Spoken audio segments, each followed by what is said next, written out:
Welcome to Here's What We Know, the podcast of unexpected conversations. And hey, before we get started again, I want to thank my sponsors. Please check out those businesses. Without them, this doesn't happen. And today is a fun show. Every now and then I do a show simply because I want to do it. I think it's going to be fun. And Those are I the saw best. this guy on LinkedIn and I'm like, wow, this dude is like maybe the most interesting person in the radio business I have ever met. His name is Don Stuck. I have never met him. You probably recognize his face if you see this because you've seen him on TV. Don, how the heck are you? I'm great. And I think you could shoot your sights a little higher on an interesting guest. There's probably a lot more people out there more interesting than I am, but I certainly appreciate you having me on, man. It's a great honor to be here, Gary. I've been doing this for a very long time. I have met people in radio, and that's the thing. I have no questions and stuff. I told my wife, I said, I really didn't have to do any show prep. If two old radio guys can't carry a conversation, maybe both of us need to just be kicked the hell out, right? Yeah. So That's what when you sent me this, I was like, I mean, who can talk about radio more than a couple of guys that have been doing it forever? My wife can't stand it. She's very happy about this because I'll get it all out of my system for today, talking to you, Gary, about radio, and she won't have to hear any more of it.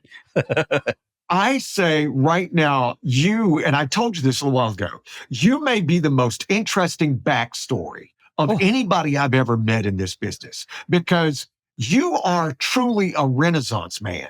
You do everything, or you have done everything. Now, listen, I'm a dancing monkey. That's what I am. I know how to do this. Bing, bing, bing, bing, and that's it, right? But you know how to do everything. And y'all, wait till we go through this. Wait till we go. It's amazing what you do. The jack of all trades thing, there's that old saying that you do a whole bunch of stuff and you're not very good at any of it. So that's, I have a diverse portfolio, but I don't know if I'm an expert in anything other than, people ask me about acting advice and ask me musician advice. And then that's kind of how it all started for me, was being a musician. But, I can give people advice on radio. I can give people advice on musician work, but now everybody wants acting advice. And it's like, dude, I have no clue what I'm doing. I just look like a really bad guy, and NBC comes to find me appealing in certain roles, like dead bodies, drug addicts, drug dealers, guy in the prison cell, and so it kind of rolled from there. And then they found out that I could actually remember lines and this and that. And now I'm at a fork in a road where something's kind of got to give, because I can't do all of it anymore. I'm 60 years old. I'm about ready to pass out from trying to keep up with his schedule now. This interview, I forgot about it. I messed the whole interview up this morning. We're like, a half hour late for getting it started, and I'm sorry about that I made you wait, but glad we were able to get it done. No, because you're busy. I mean, that's what I'm sitting back saying. You've been an engineer. You know how to fix things. He knows how to fly a plane. He does traffic reports. He goes up in the helicopters. And now you act. And by the way, you, as far as being a bad guy, a drug addict, in prison, dead bodies, basically you did radio in the 70s. I mean, that's...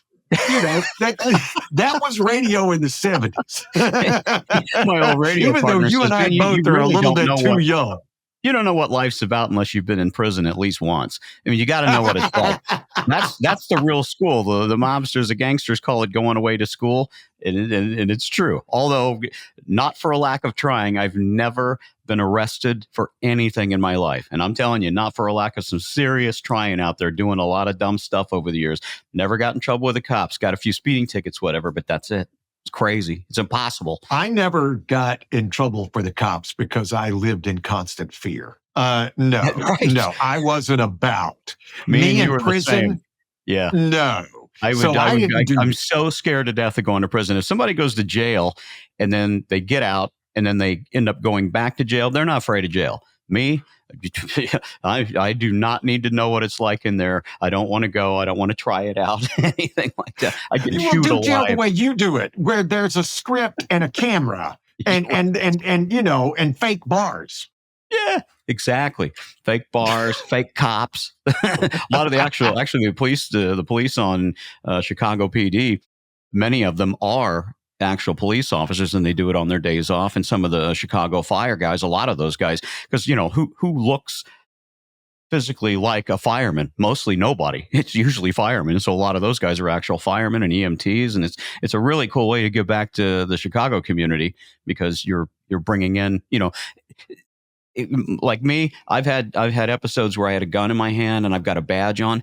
I don't feel right about it because the badge is something else. You gotta earn that, and I'm just some actor. But these guys, it's great that they hire some of the real guys to do it because they really deserve it. I got into radio when I was 13 years old, right? And I worked in a house trailer in Florella, Alabama, Yeah. on an AM station. And I did not consider a career because I didn't think you could do anything fun for a living. Because everybody I knew hated their job. Yep. Everybody I knew. Yep. And I went through college and majored in English lit and decided to give it a try. And I always say the best thing that ever happened to me is I never thought the business owed me anything. So it was going to kick me out. I was ready for it to kick me out whenever it was. When did you, because you were playing in bands. By the way, Don also plays guitar, and I don't mean he just plays the guitar. In the vernacular of guitardom, he shreds. I mean, he shreds on the guitar. It's stunning how good you are. Because I expect you I to need get to there hear and go, from dang, anyone that dang, wants dang. to get on my good side. If you tell me I'm a great guitar player, it's over. We're friends for life. When did radio happen for you? How old were you when you first got in it? 1988. I was I'd always been a musician. I got a banjo when I was 12 years old. Then I learned how to play it. And by the time I'm like 15 years old, a friend owes me for a bag of pot, $30, for a bag of weed. And he can't pay it, whatever. I'm not a drug dealer, but back then you get your little bit, you split it with your friends, and everybody's getting high. It's 1979, and so he goes, "Man, I got this guitar and amp." He says, "What do you think? Trade?" And I'm like, "Yeah, sure, okay." And so the guitar, the chords are different than they are on the banjo, but they're not that dissimilar. So suddenly I was able to play this thing. I had a bunch of friends over and I plugged it in and I turned the gain all the way up and I was just didn't know how to tune it or anything. And I was just messing with it. And I was, it was feeding back and it sounded like freaking Jimi Hendrix just making a bunch of noise. It was crazy. And I was like, okay, I shut it back down. I was like, that's pretty cool. And I turned around and look and everybody that was there, all my friends are like, oh my God, you're a god, you're a golden god, that kind of thing. And I said, I got to learn how to play this. And that's how it happened. And I left high school when I was 16 and was gigging around, actually fell into some good luck opening for 38 Special, Molly Hatchet, and all these guys back then. And through that kind of stuff, times were waning for some of those bands at the time. So with that, they're trying to sell tickets. They were going into radio stations more to promote shows. And I was like, well, I want to go. And I went with them to some of these things and I watched the disc jockey and I was like, hell, I can do that. And by 1988, I was on the air. It's just, I wouldn't recommend that path for anyone that wants to get into radio. It doesn't work that way anymore, but there it is, long and short. The truth of it is most people didn't aim for radio, right? No. And it was one of those kind of deals that you kind of, it's like adult films. You ended up in radio. Yeah, right. But I'll share it. My thing was I grew up in South Alabama. LA, as we like to call it, for Lower Alabama. And I had an AM radio and I loved radio. And you know who I found that became my spirit animal is the word that we will call now. Yeah. Reason I'm wearing this shirt right now. Oh, yeah. Larry Lujak, Super Yeah. Jock. Good stuff there, man. I had never heard the old days. Yes, old I had days. never heard radio done that way. Radio at the time was just like, hey, it's great morning and good evening. And everything was just, hey, there's up the world. Oh, Yeah. well, it's going to be sunny today. Right. And I remember tuning on Larry Lujak and hearing him go, WLS 507. And I can't feel my legs. And I had never heard anybody do that. And I become just enamored of it. But I thought it was just a pipe dream. I didn't think anybody, and then I found out what he was making, because back in the day, you know as well as I do, the money to be made in radio was in the 60s, 70s, and 80s, and a little bit of the 90s. There's not that money today. No. No. And so when I found out how much he was making, I was like, well, then you obviously have to be this thing that I will never reach. I'll never get there, but it was just a pipe dream, just hearing that, Well, and those that was the allure for me. those old school names, like Don Imus is faux pas these days and persona non grata, but I always thought he was, aside from going off the rails from here to there, he's one of the best. Soupy Uh-huh. Sales. I loved Howard Stern. Who John else? Records Landecker. John Landecker was great. I mean, and it's I'm not from Chicago, but I live here now, and so I got a deep dive of all these guys from back in the day. And then when sports talk hit, you had Mad Dog Russo and all these guys coming on and just going freaking crazy talking about sports. Everybody's eyes lit up, and it's just the greatest thing in the world. So man, those old school guys, you can't do any of that stuff anymore. If you graze any of the kind of stuff that they used to talk about every single day on the air, you'd be done for. It's now, they say that stand-up comics have it bad. They can't go out and do the jokes that they want to do, because the differences between people, I think, are the funniest things on earth, Uh-huh. and it's not mean. Maybe it is from some people's point of view or from someone's delivery. Maybe they got an agenda or whatever. I never found it to be mean. The greatest comedy, All in the Family. It's the best television show of all time. And Archie was not, he wasn't mean about it. It's just how he was raised, and that was it. And in the end, he had a heart. And I think that comedians and jocks have a very similar problem. We kind of got to watch every syllable. Every syllable is an audition these days. So you just stay out of anything that's interesting and talk about what you can. Well, and that's the hard part of our job, right? And I've told that to people before. Listen, I'm not tiling a roof. I'm not Right. doing highway work, but I'll tell you this, every time I turn on the microphone, I am one word away from ending my entire career. Right. And I've been doing this for 42 years, and one word can wipe all of it away. Like you said, Don Imus. Don Imus had a history of so much work. One day, one show, it's over. Yeah, you go off the rails, and if you know anything about it and you listen to it, it was, by his own admission, it was just ridiculous. But this is a guy that's been allowed to say and do whatever he wanted his entire career, and his career, ended up being to 50 some years on the air, and he had a free reign. They went too far, and he knows it. And Bernard McGoik, who actually started that line of at the talk when all that happened, it's a bad thing, because he's one of the greater interviewers of all time. He would take a guy like John McCain and bring him on, and he would bring out McCain, not the guy on TV. So it's unfortunate, but in the end, you get what you deserve. You can't talk like that, and especially that was just mean. That was just mean stuff there. Well, and you have to. I mean, people have always said, well, Howard Stern. And my thing about Howard Stern is I have nothing but admiration for it. He does a show that I never could have done back in the day. I wasn't going to have people go on, and I was never going to go down that path. And as I've told people before, and I saw this interview with Howard Stern one time, and he goes, I'm after 18-year-old boys who watch porn. Anybody else is, but I don't care. That's my focus. So you can imagine, if you only hear Howard Stern today, because he's completely changed, and that's how you do it. He gets the free pass because he changed, right? And now he has a different agenda and a different view. And so they've allowed him, we'll forget all of that he used to do. But He's still the greatest interviewer I think I've ever heard. Absolutely. I completely agree with you. Great. But, some of the stuff that you get harangued for, he's been able to avoid it. Plus, he's a singular entity. There's nobody in the world of radio that'll ever make $500 million talking to one of these. Very true. Very true. No question. It's not the industry that we came in, and it's not me crying about it. I feel for radio. We're on a stream now. We had this weird thing, and I'll tell you because you're in radio, you get this how weird it is. Most time when radio stations go off the air, it's because they're not making any money or they have no ratings. Yeah. Well, our station, our 98-year-old owner died. Not a tragedy. And all the people on his board were in their 90s.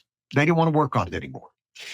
So they decided to sell. And they sold to the EMF Christian Broadcasting people who paid 6 times what it was worth. We tried to buy it 6 times. By the way, they're wonderful people. They treated us so kindly. I'm talking about EMF. But when we went off the air, we were not only the number one station in San Jose by a wide margin with historic ratings. Our morning show was the most listened to country music format morning show in America. So it was bizarre. So you understand that. Yeah. So I told my partners, I said, let's do a stream. We have a brand. Let's do a stream. I think we can do something here. So we've created that. We've been doing it for over a year now, year and a half, and we're surviving. We're continuing to do what we do. But it allows you a touch more freedom. And you don't have I've worked in corporate radio one time. And when I say corporate radio, there was 3 stations. Yeah.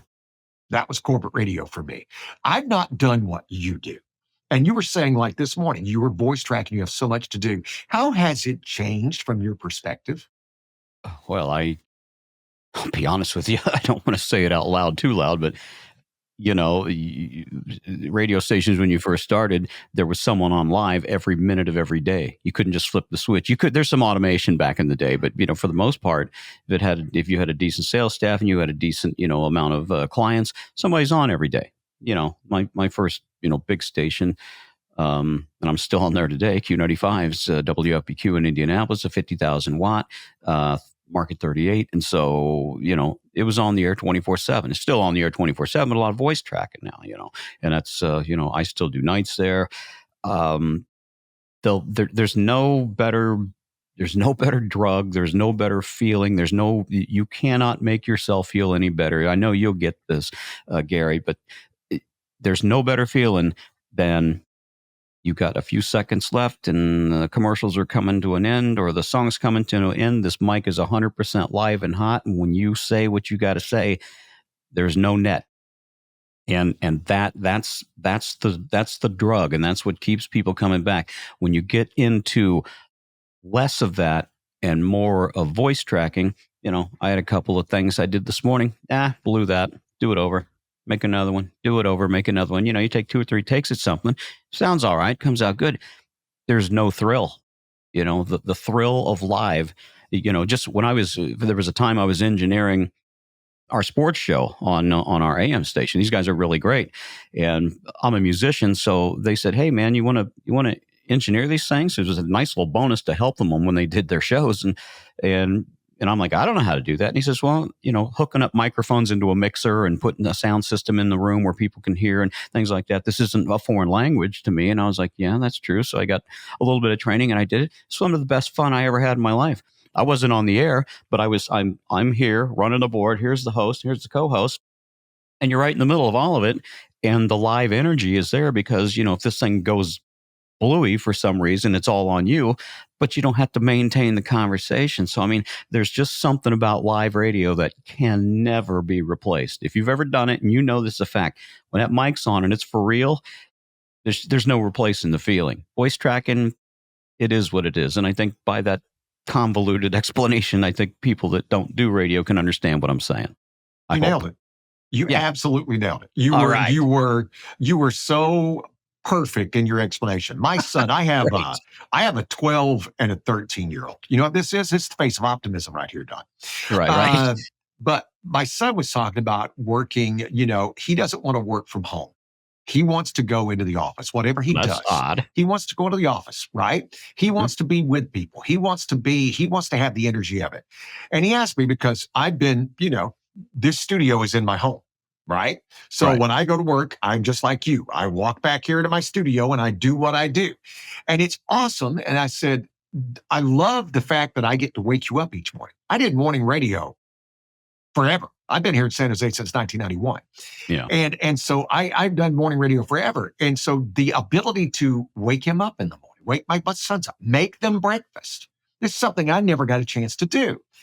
And I said, but don't think for a second that I don't miss going into a studio because there's that energy. Yeah. Even doing morning radio and you're in a room by yourself. My partner had moved to Idaho years ago. So she's like you and I. I don't even have a video of her. She's just a disembodied voice. Usually, like whenever you heard traffic people on a radio station, they're a disembodied voice. We don't see them. We don't Yeah. see them. They're pot that we read up and we go, and now here's Don. What's traffic like, Don? Well, let me tell you. So we're used to that. But even being in a room by myself, you're exactly right. The energy, the being able to react to what's happening right now and how that song impacts you right now. And that one phrase, phrase in that song that you can extrapolate and make an entire break out of. And it Yep. only happens the energy that's happening at the moment. That is the thing I miss about that. And I also miss phone calls. The truth of it is on That's the streams and worst stuff. when you can't get a caller on the air. I mean, if you've got something good, you open the phones, you can talk about it for 4 hours, and they're going to come up with stuff that's even better than what we're going to think of. And it's so great. You know, that's another thing that I neglected to mention. That's one of my favorite things of all time, man. Some of my best segments that I've got on old demo tapes and stuff, phone calls. Guys, you answer the phone and it just went haywire, and it was the most beautiful thing you ever heard in your life. Well, and it's the stuff that and you can guiding someone through a phone call, and you probably have this skill too. My buddy goes, did you have a delay? And I'm like, no, we never put in the delay machine. And he goes, how did you do it? I said, if you do this long enough, your spidey sense will start. From the moment the person says hello, you just have a feeling. And I can tell Yeah. you, I was about 98% correct on every one. The one or two that got through, okay. But I was always correct. I'd pot it and I'd catch them almost all the time. And it's just a skill that you develop if you do it long enough. Yeah, it's one of those things.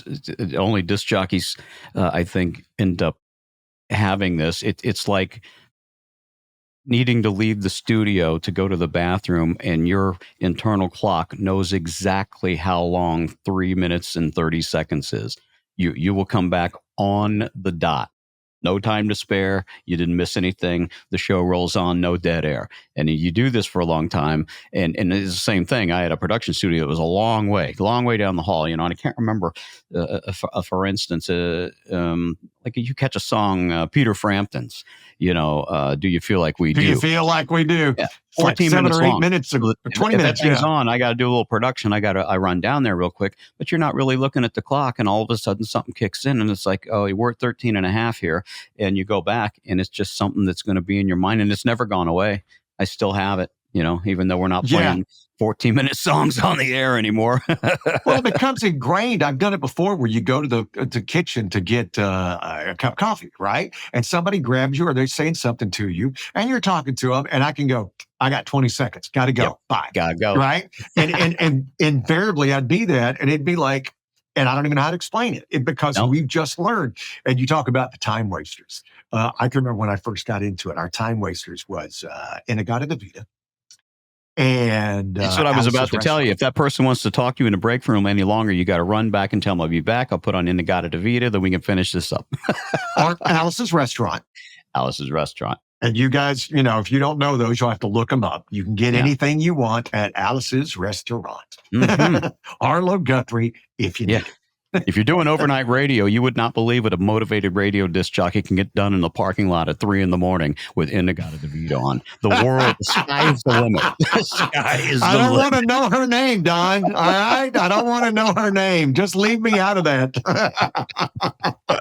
If we did that. You think about some of the stuff that I used this on a Facebook question a couple of weeks ago. I just said, what's the strangest thing you've ever seen at work? And I don't need details. I mean, I don't need names. I just need details. And I'll share. I was working at a station in Colorado one time, and I was doing 7 to midnight. And the general manager, the sales manager's office we had glass, studio, and it was to just across the room. And there was glass in that room too. And about 10 o'clock on a Thursday night is she comes in with 2 fellas. and they go into the office. And at some point, somebody didn't realize where their foot was and created a space in the blinds. And I was all of 22 years old. And I was just, I thought anybody in that building could fire me for any reason. And that included the receptionist and janitor. Oh, yeah. And I was just like, and I didn't even know who to say. I mean, who do you tell? You can't, you can't go up and tell your program director. You can't tell anybody. And I'm just like, oh my gosh. Yeah, yeah. And I went home and told my wife, and she's like, what? She goes, what are you going to do? And I'm like, nothing. I'm just going I'm to gonna hope she stay made the out of it. sale. I'm just going to hope she made the sale. I'm staying completely out of that because let's say you did turn them in. Let's say you talked to somebody about it.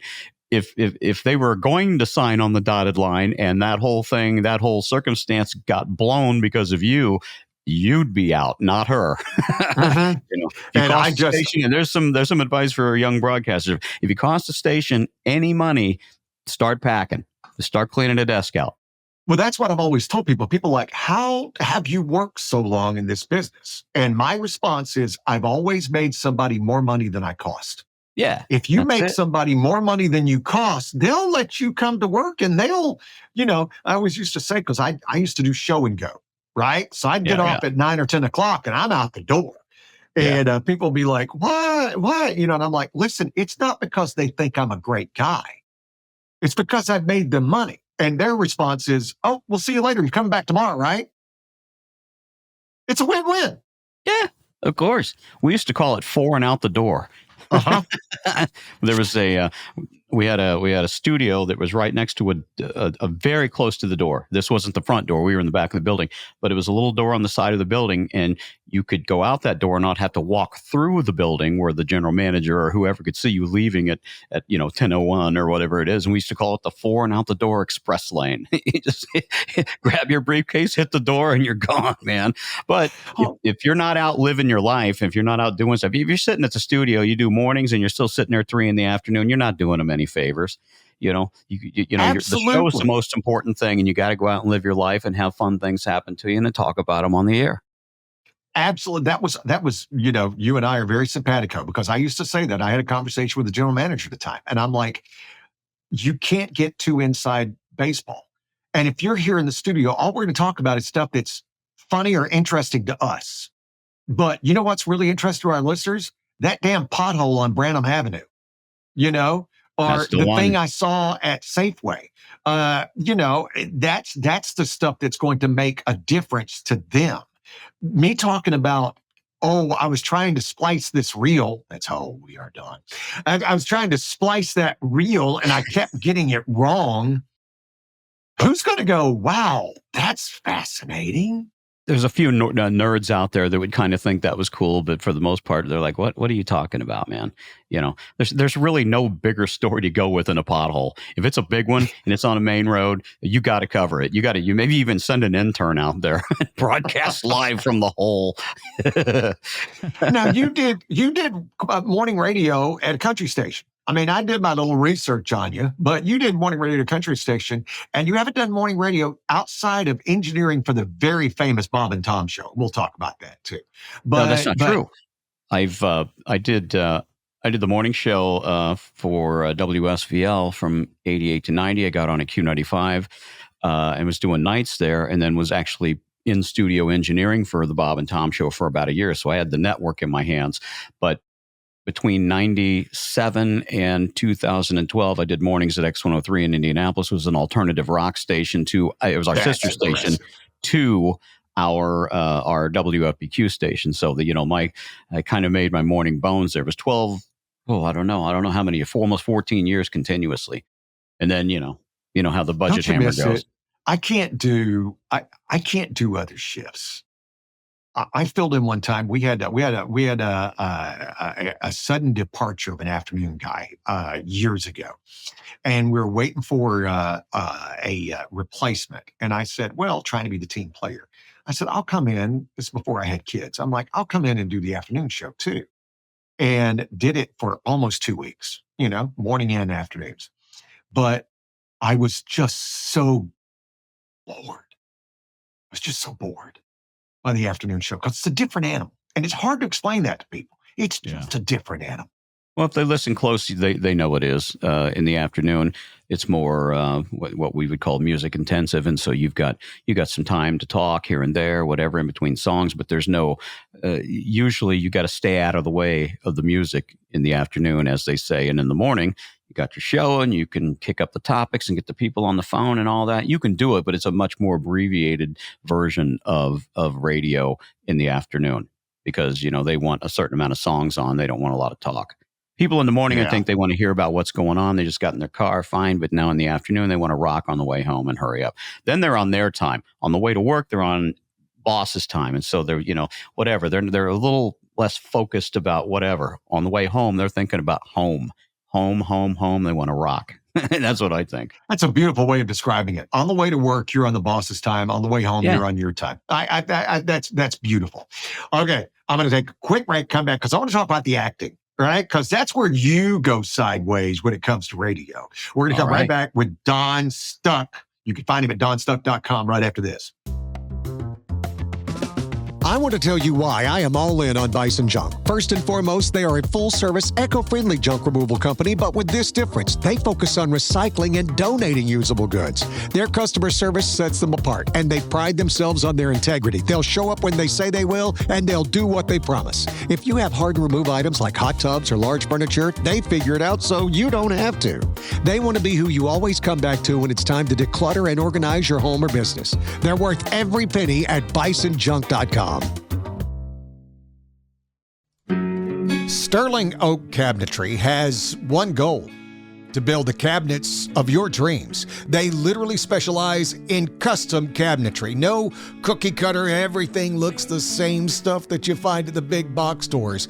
Your kitchen is the centerpiece of your home, and your home is your biggest investment.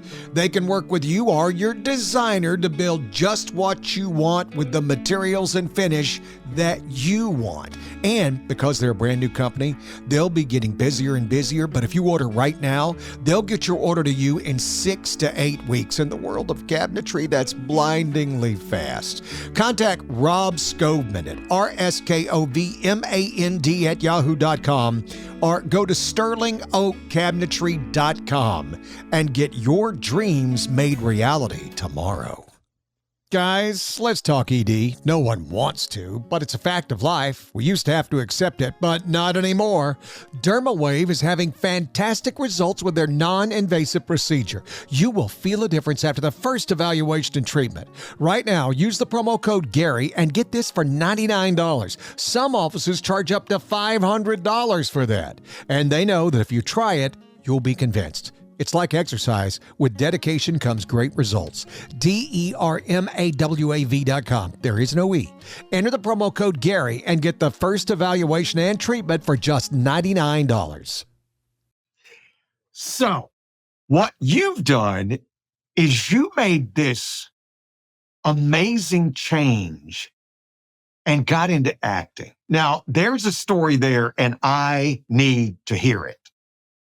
It's nobody's more surprised about it than myself. Although on the other hand, I also say this in the same breath that there's not been too many things that I've attempted that I didn't succeed at. And I'm not trying to brag or whatever, but I've just if I think I can do something I want to be a pilot.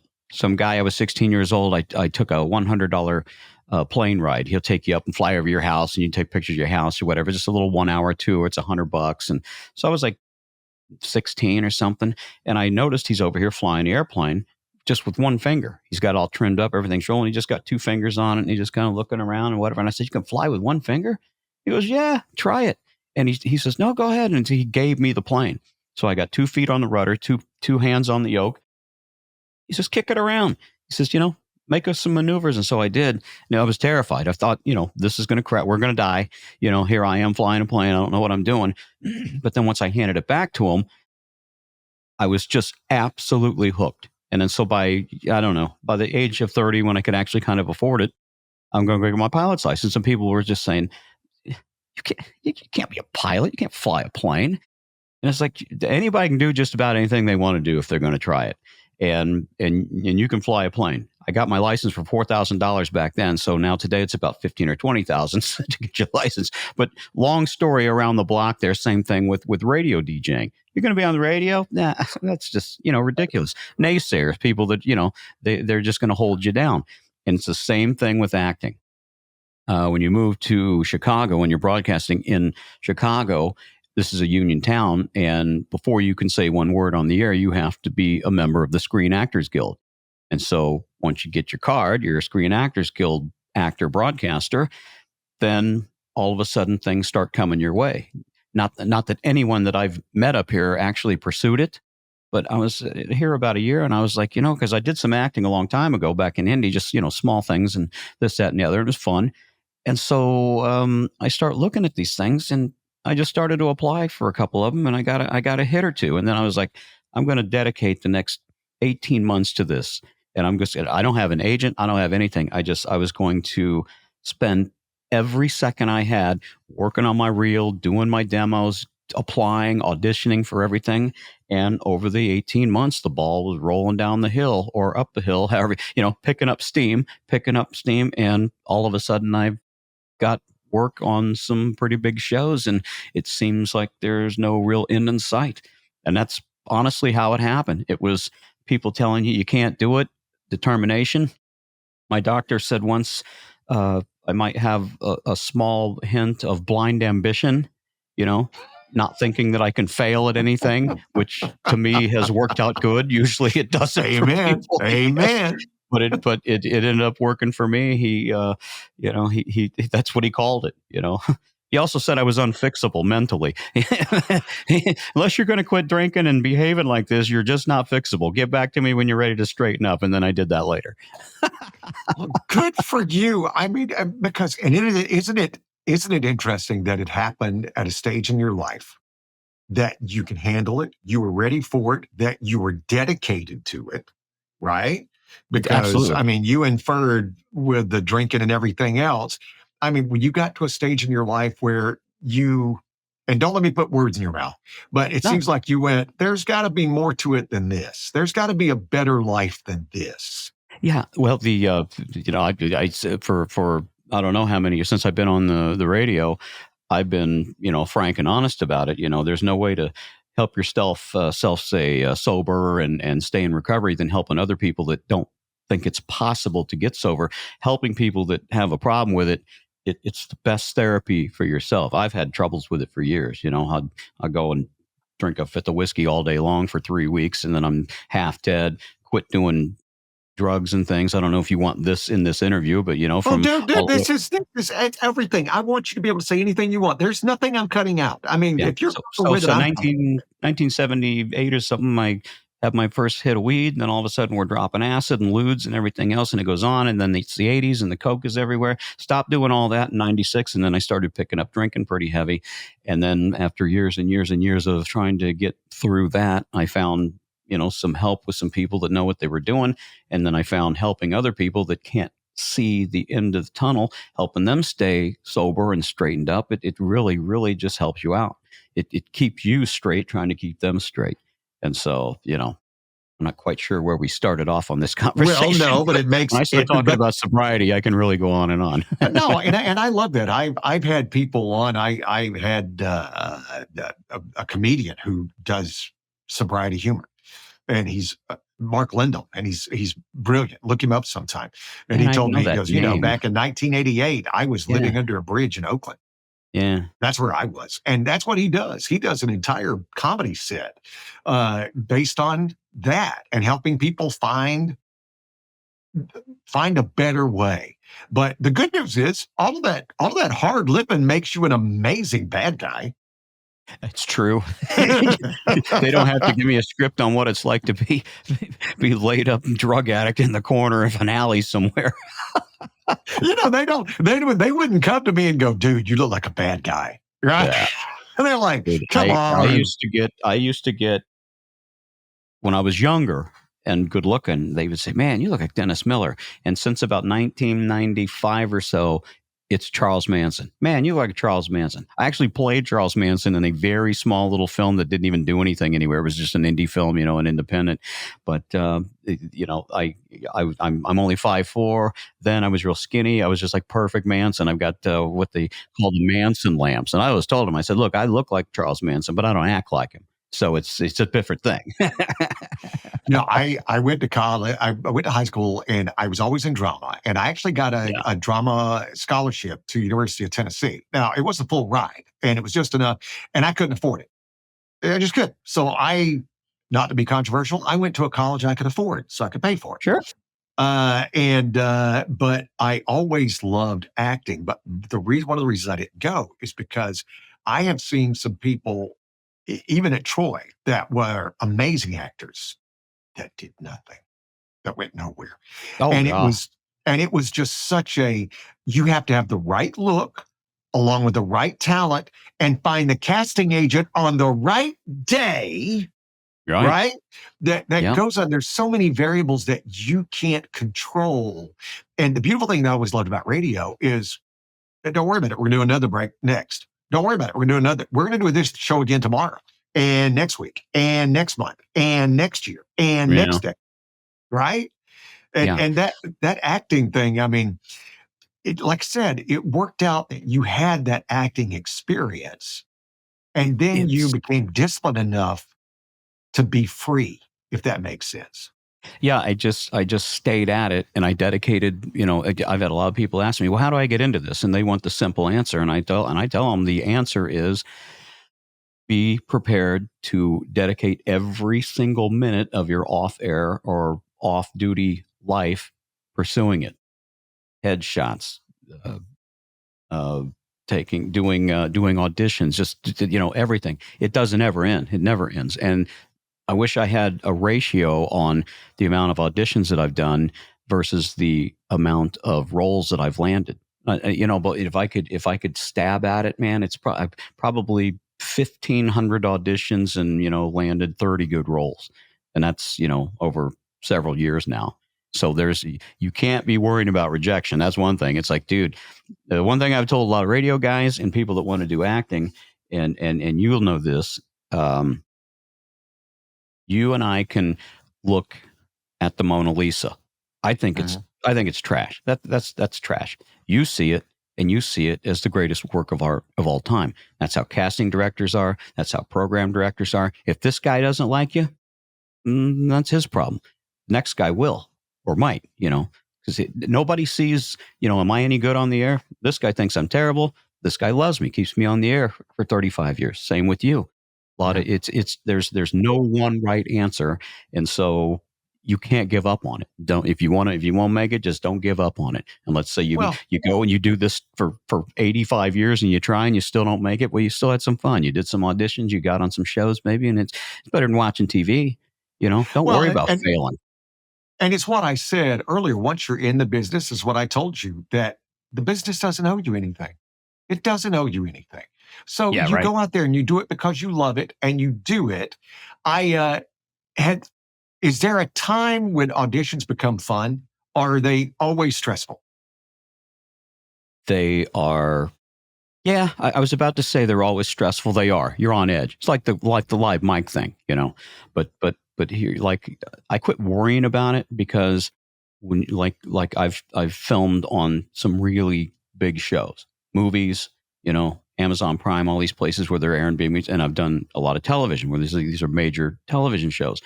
And while you're there, you see that, okay, action, the main star is like, what's the line? Happens over and over and over. So nobody, they say that Jack Nicholson walks in and he knows every single syllable of everything he has to do for the entire movie. Not that many people like that out there. When the scene is on a break, everybody's looking at their lines. I mean, it's hard to do. Once I kind of realized that nobody's going to be able to memorize an entire script. That you're going to go to an audition, you know your lines as well as you're going to know them, and then you walk in and it's you standing in front of a table, and there's about 6 people sitting at the table, and there's probably 2 cameras facing you to video it so they can look at it later and decide. And it's like, I just, it became fun when I quit freaking out about that. I'm going to go in there and I know that I'm going to do as well as I can.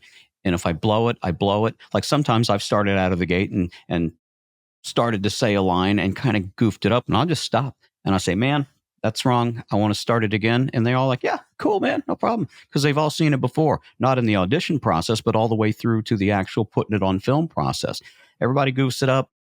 The people who are in front of you have something you want, but they're not going to bite your head off. I mean, literally speaking, you're not going to die if you blow it or whatever, and you go on to the next one. It became fun to audition in front of people once I quit worrying about that, because you're in front of a gauntlet and you're trying to remember things off the top of your head that maybe you just got the script for it 3 or 4 days ago, and it's a minute, it's 2 minutes long. You got to read it and you got to get it right in your head without really looking at the script. So it's fun. It's exciting. It's like the live mic, like we were talking about earlier. Yeah, somebody asked me a couple of months ago. They said, "Are you ever nervous?" And I can say, I can honestly say this: I have never been nervous in front of a microphone. I'm excited, but I've Yeah. never been nervous.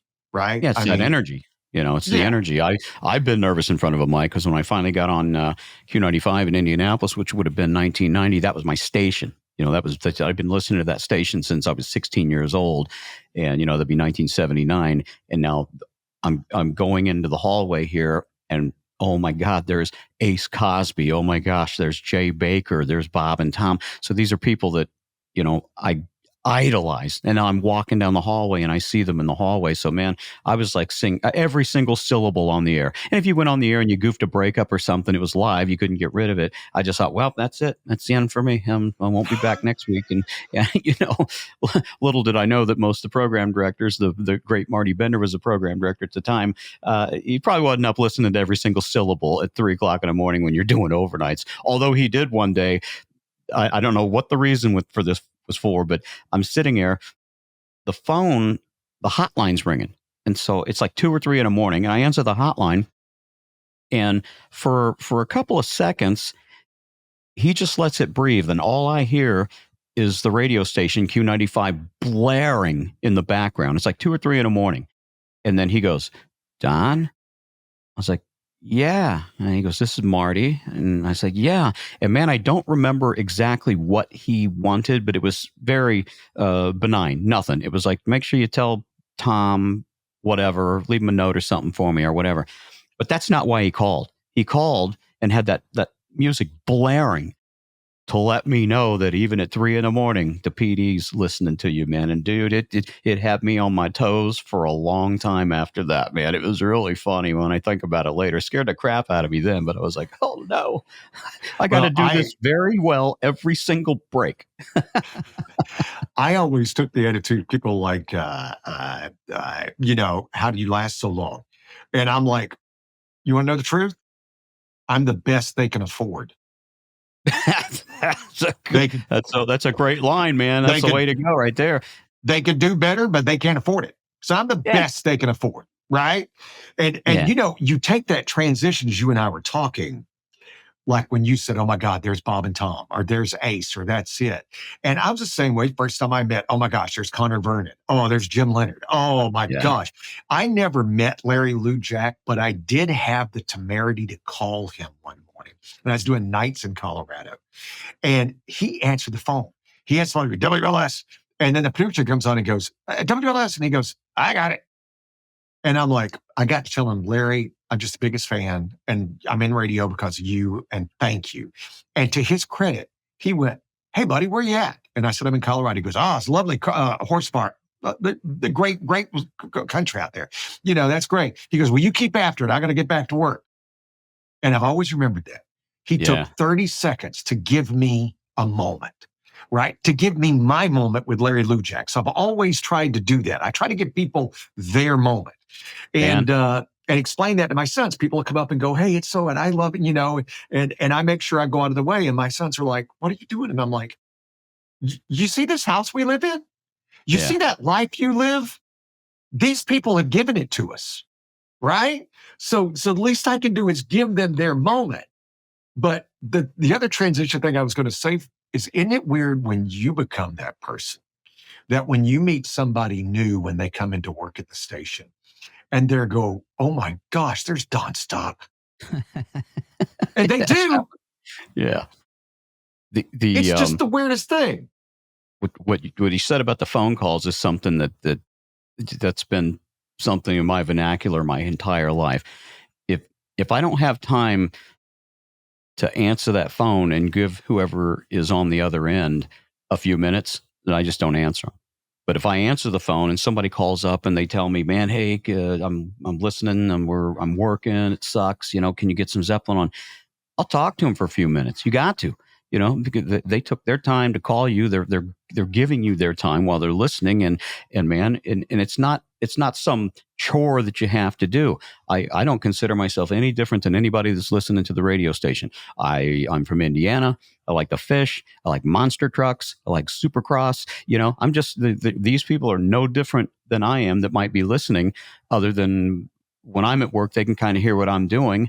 And when they're at work, they're listening. And you can't answer the phone. I saw somebody once back in the 90s. It's another radio station, midday girl. She answers the phone, hello, whatever. I don't want to name her, but the listener goes, hey, man, could you get some Disturbed on?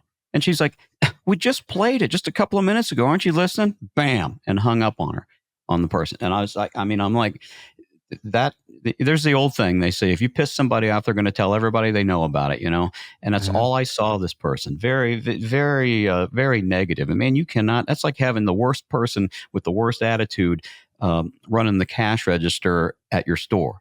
I mean, that person does not belong talking to your customers. And the listeners, they're the customers. I guess our clients are our customers, but we can't do all of us. It's a three-way thing. Listeners, clients, everything. You answer that phone, you got to talk to some people, and it's a joy. It's a joy, man. They call up, they talk, they want to tell you a story, and it's usually fantastic. It makes you feel great. Even with the ones that would call up pissed off at me, and I always had this thing: you could be angry at me as long as you made it something where I could respond. And it's like emails. If you send me a diatribe email, I don't give a damn. You can't, I don't know you. So you're not going to make me angry. But if you respectfully go, hey, how about this? I was thinking this. I always go out of my way to go, I see where you're going with that. I don't agree with it, but I respect the fact that you did it, and it's the same thing with phone calls. And I'd always try to explain to them, like somebody called and go, I've been letting the phone ring forever. What's taking you so long? And I'm like, okay, let me explain something to you. And they go, what? I said, the phone is ringing right now, right? I got 6 lines. The phone is ringing right now. And they're wondering what I'm doing. And you know what I'm doing? I'm talking to you. Talking to you.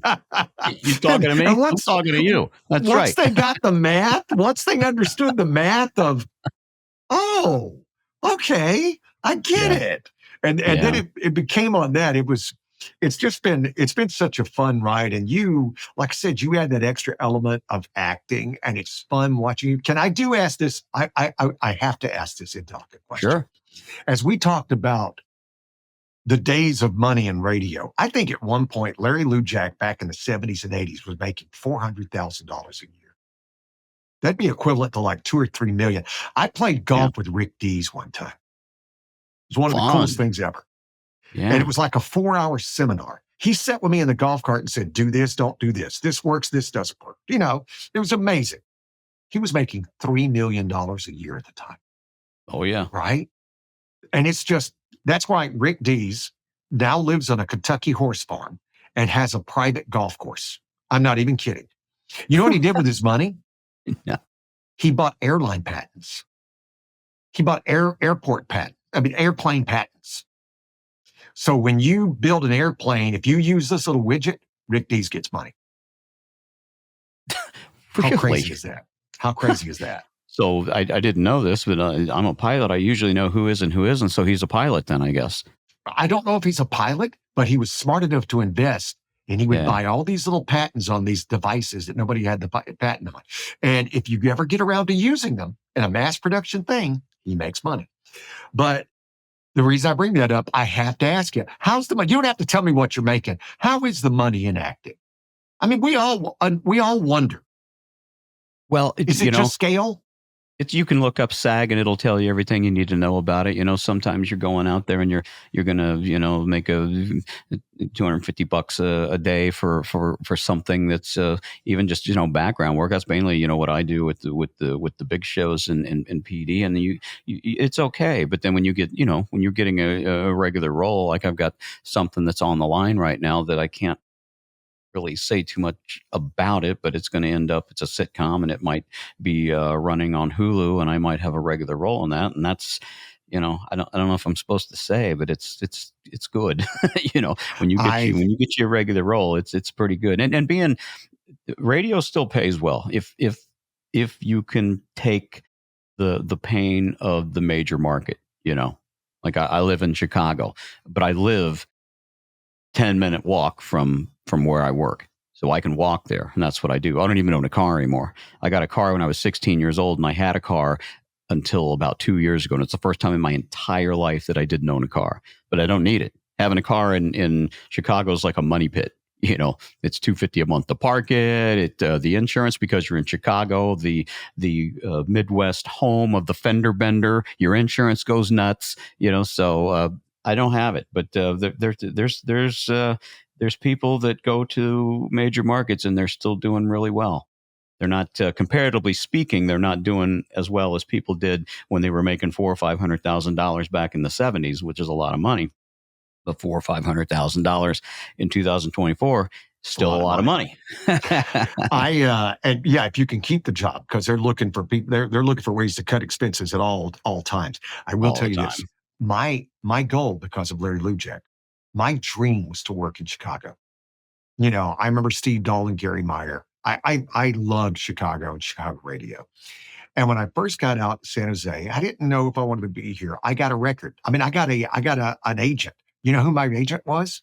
Who was it? John Landecker. Oh, wow. That's a good agent right there. So he was my agent. Well, he called me and he goes, "Hey, I put you up for this gig." I said, "Really? What is it?" He goes, "Mornings."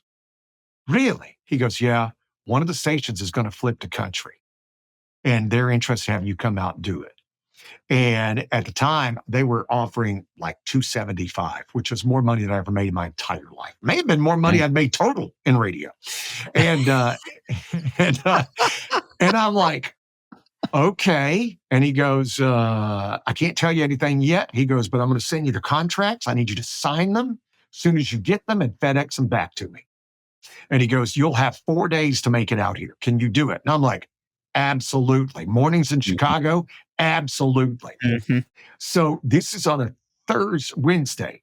Thursday, I get the contracts Thursday night. Friday morning, I'm going to go to the thing and send them, sign the contracts and everything. It was with WLS FM. Oh, right? Yeah, man. WLS FM, my thing was WLS. And that was my thing. Big time. And I get to the station. This is before cell phones. And the hotline's ringing. It's 4:35 in the morning. I go on the air at 5. I pick up the phone. It's John. And he goes, "The deal is off. US 99 is on the air. They found out about LS's plans to go country and they flipped. So LS is not going to go country." Well, whatever the format is, can't you just keep me and I'll do the morning show for that format? They decided to go news talk. Oh my God. And so I was out. That's like the biggest heartbreak story of all time. But it turned out because I met my wife here. I have my children here. I've had success that I could never imagine by coming here. So the good Lord, because I believe in a higher power, the good Lord has taken care of me so well. And sometimes the answer is no, and it's the right answer. And that was for me. But I thought I'd share my Chicago story with you because I always wanted to work in Chicago. That's a real life lesson because it's so true. no matter how bad you want it and how great you know it's going to be. If it doesn't work out for some reason, you got to just go with it. You can't dwell on it. You got to go with it because, that, like, the door's closed. Here comes the other one. We'll see what happens. And then here we are. That's rough. That's pretty rough, man. I tell you. There's only so many people I can share the that with. business on that one. I think that's the first time I've ever shared that story with anybody. Oh, really? Good. I'm honored. I mean, I've that. shared it with people that I've worked with, right? But I'm saying in public, I think that's the first time I ever shared that. And I remember the heartbreak in John's voice. And he was more shaken up than I was.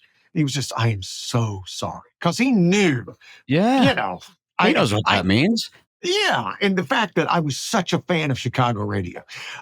So yeah, Well, what about the station though? They don't buy you out a little bit? What now? The station didn't buy you out of it a little bit? Just say, well, here's for your trouble. Here's a No. The contracts had not been. I had not had a chance to send it to them. If it would have waited one more day, or if I could have gotten them back on Thursday, then we would have had a side contract and I'd have had something, right? But I had nothing. I knew. Welcome to radio. I was going to have so much fun with you. And now you realize why I reached out. I'm so excited for you. I hope the Hulu thing works out. I hope you make a ton of money. I hope you just keep working. And like I said, we didn't even get to the Bob and Tom. Maybe we can do this again at some point. Yeah. And talk about more radio. My favorite all-time show. I can talk about them all day, all night. Now they're a legendary show, and we will. I will try to find extra time. Maybe after you find out whether the sitcom gets picked up, that'd be amazing. That'd be a fun show. That's it's happening, but I was being looked at for some background stuff, and then they said, we're not going to have you do this. We're going to hold off and see if we can find you some sort of a feature in this thing, and you're going to be, a featured regular or something. And so that's right now. I've already been offered work on the show, but they said, no, let's not do that because this is going to be a lot better. And so that's kind of where it's sitting right now. So I've actually got doing an interview with them, I believe this coming Monday, because they're looking for some extras and some actors and stuff. And so we're just going to do a little interview and let people know about it. So I appreciate it, Gary. But thank you very much for all the kind words and having me on.